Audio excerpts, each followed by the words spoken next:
You know, it's not like we need an excuse to make a grilled cheese sandwich, but just in case you feel like you do, no problem, because today is National Grilled Cheese Day. It's not exactly the type of holiday you plan a vacation around or you take off from work for, but it is a day that I think is worth celebrating. So here's how we're going to do it. We start by laying out 4 slices of sourdough or a hearty white bread and topping each with a slice of sharp cheddar cheese. On top of that, we pile on some barbecue pork. And the weeknight easy way to do that is to pick up a container of pre-cooked pulled barbecue pork from the refrigerated section of your market. Now, over that, we spoon on some coleslaw and more cheese, which will make this extra ooey gooey. Now we put on another slice of bread and butter each side before placing them on a griddle.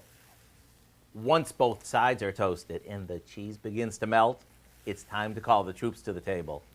With its melty cheese, the tanginess of the barbecue pork, and the buttery toasted bread, this is not your everyday grilled cheese. So in honor of this special day, why not go online and get the recipe for our barbecue pulled pork grilled cheese? So come dinner time, you'll be ready with a 5-ingredient meal that's always welcome. I'm Howard in the Mr. Food Test Kitchen, where today we found a messy in a good way for you to say, ooh, it's so good.